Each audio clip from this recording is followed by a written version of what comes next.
O 2024 non está a ser un bo ano nas estradas da provincia de Pontevedra. Nestes primeiros meses xa son 12 as persoas que perderon a vida na rede viaria pontevedresa. Ciertamente los datos que llevamos en estos primeros 4 meses del año 2024 son negativos, bastante negativos.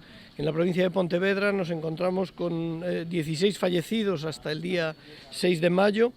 Esto significa el 50% del total de fallecidos del año pasado, es decir, que estamos pues, prácticamente en una situación de un 66% de incremento frente al año pasado. A cifra supón un crecemento importante respecto dos datos medios dos últimos anos. Ademais, o 66% das persoas falecidas, 8 das 12, eran usuarios vulnerables. 4 motoristas, 2 usuarios de ciclomotor e 2 peóns. Se trata también de este llamamiento, por lo tanto, a la prudencia de estos usuarios vulnerables, en términos del uso de casco de forma correcta, en el caso de los peatones del uso de prendas reflectantes, de utilizar el carril izquierdo, el arcén izquierdo de su marcha, en fin, de hecho los dos peatones, las dos mujeres que fueron atropelladas y que fallecieron, pues circulaban por cunetas tanto en una vía autonómica como en la Vigo 20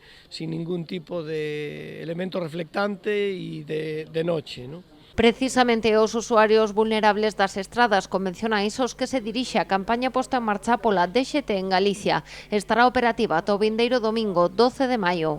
El lema de ser visibles y hacerse ver, o sea, ver y hacerse visibles, no solamente por ellos mismos, sino también para el resto de usuarios de las vías que puedan percatarse de su presencia. Asimismo, también esta campaña está enfocada a sensibilizar al resto de usuarios conductores que sean conscientes de esta elevada exposición al riesgo de este tipo de colectivos vulnerables. Dende a subdelegación sinalan tamén que 2 de cada 3 falecementos se produciron en estradas autonómicas.